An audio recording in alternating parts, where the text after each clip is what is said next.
Hello, hello, hello.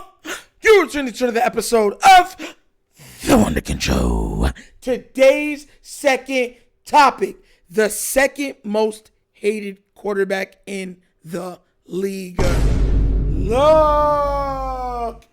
Guys, I'm talking to somebody on this. Let me make sure that I'm turned all the way up because I need y'all to hear me on this. Today, ESPN did who the elite quarterbacks are, and there's three. They said Patrick Mahomes, Lamar Jackson, Josh Allen, and I've said that, so I'm totally in agreement and to what they're according or insinuating the top three or three elite quarterbacks are. And with me saying that, I've always said that Joe Burrow is outside of that four. Now, a lot of Bengal fans is in their feelings. A lot of people are in their feelings about, how is Joe Burrow not elite? Y'all see his numbers? Y'all see what he do? Blah, blah, blah, blah, blah. Right? Here's, see. I even had someone even come out and say he's one of the most hated quarterbacks in the league. And I had to chuckle. Because one thing that I am is I'm fair. Fair. The reason why Raven fans go at the media and other fan bases is because they're always taking pot shots at our quarterback. Even though our quarterback has shown that he has been voted the best player in the league multiple times of his career.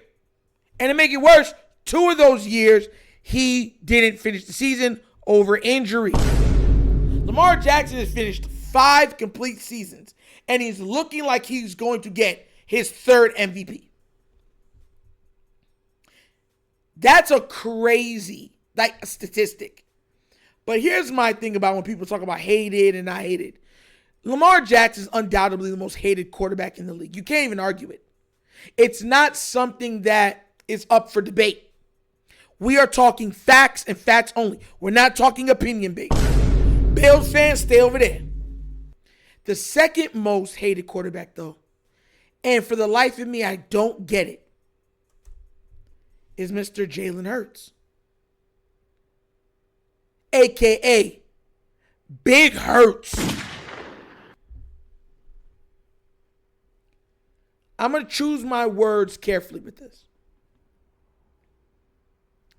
And I'm going to be as distinctive as possible, right? This man has had one of the greatest Super Bowl performances we have ever seen, right? Oh! He gets no respect for that. None. He made it to a Super Bowl. Heck, he almost won it. He gets no respect for that. None. Fluke. He makes it back again this year. And there's already publications putting out that the least important player who's supposed to be among the top 10 players is Mr. Jalen Hurts. And for the life of me, that bothers me. You know why? It's for the same reason why Bengal fans will bang their head against steel pipes, brick walls, cement blocks in accordance to Joe Burrow. Joe Burrow made it to 1 Super Bowl. 1, in which he lost 4 years ago in a division where the best player got hurt, where he didn't even start to take over his division until that player got hurt. But he is held to high esteem and high regard because of him making it to the Super Bowl.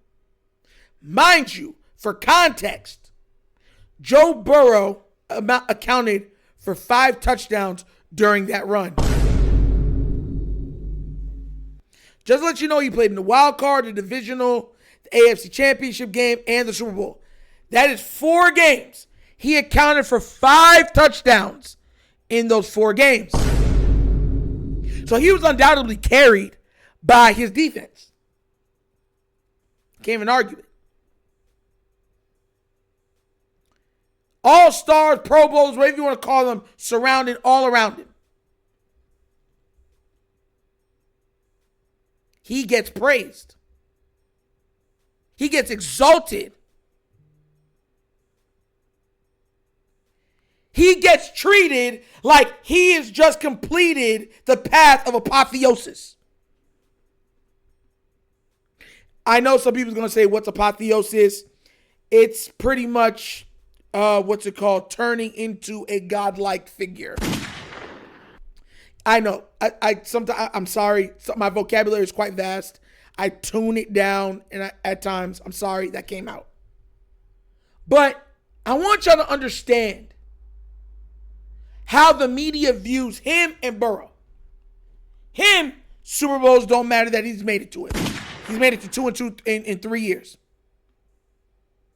Joe Burrow, one that he lost, it matters all the world. Joe Burrow, it doesn't matter that he's throwing to 3 great wide receivers, had an amazing running back and lost. His team wasn't perfect, so you can't blame Joe.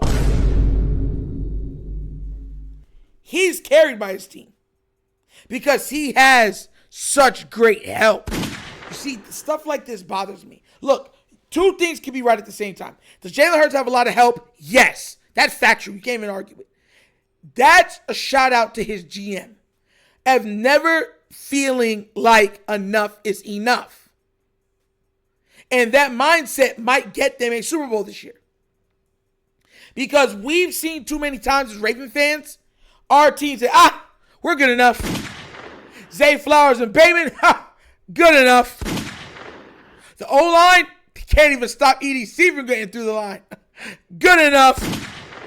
Defense, the bottom worst pass O-line, pass defense in the league, that's enough.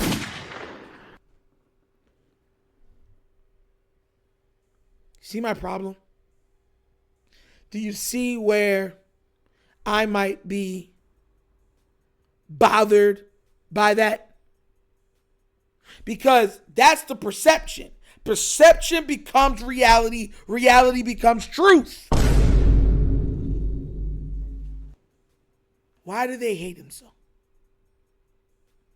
It's because he's made it further than all of your exalted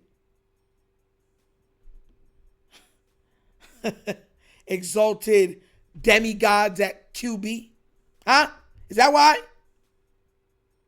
Your heroes that you've already declared to be beyond great, right? That's why they hate him and Lamar. He's made it to the Super Bowls. Lamar got all the MVPs. But somehow these guys that have no All-Pros, no MVPs, never been to the Super Bowl, get more than them. They're viewed higher. They're treated better. And I know some people, listen, this is the Wonderkind Show, we talk about it. I know some people are going to pivot and say, well, the low-hanging fruit is to say it's racism. A lot of the black analysts are the biggest critics, if not the biggest critics, of Jalen Hurts and Lamar Jackson. Make it make sense. And some of the most disrespectful also. Make it make sense. It's crazy how the world goes around. Right? Ridiculous. I'm proud of Jalen Hurts. I was one of the first people, if you go back and watch my videos, saying Jalen Hurts is going to be a good quarterback. I say he's in a good organization. They're going to build around him, and he's going to get them places. I had Philly fans tell me I was dumb on Twitter. I remember when they made their first Super Bowl, I was like, hey, whoa, I thought y'all were talking about, hey, man, not you don't come up here, man. All right, so you got it right. So you want a cookie? Yes, I actually would like one. The big back of me is speaking. But what do you guys think? Do you think he's the second worst hated quarterback, or do you think he's the first? Or do you think he's the third, fourth, or fifth? Let me know what you think down in the comment section, please, all right? But as always, that episode of The Wunderkind Show. Thank you for watching. Y'all know how we get down. We have fun and we laugh. But everything we talk about rooted in what? Facts and truth. Please do remember, like, subscribe, hit that notification bell, leave a comment in all of the comments. And if you've not done so already, check out The Wunderkind Show's Patreon. Yes, 3 tiers of content goodness waiting for your consumption. Give it a look, give it a try. Let me know what you think. And if you would like to donate to this channel, help out with equipment and such stuff like that, bottom of the screen, QR code. QR code's to a Cash App. Cash App located in the description of every video that we do. Name of it is money sign, The Wunderkind Show. Super easy. But once again, this is The Wunderkind Show. This show is not just signing off. And as always, you know my slogan. Peace. And I am out of here. Yerp. Finish him, Daddy. Surf's up, dudes.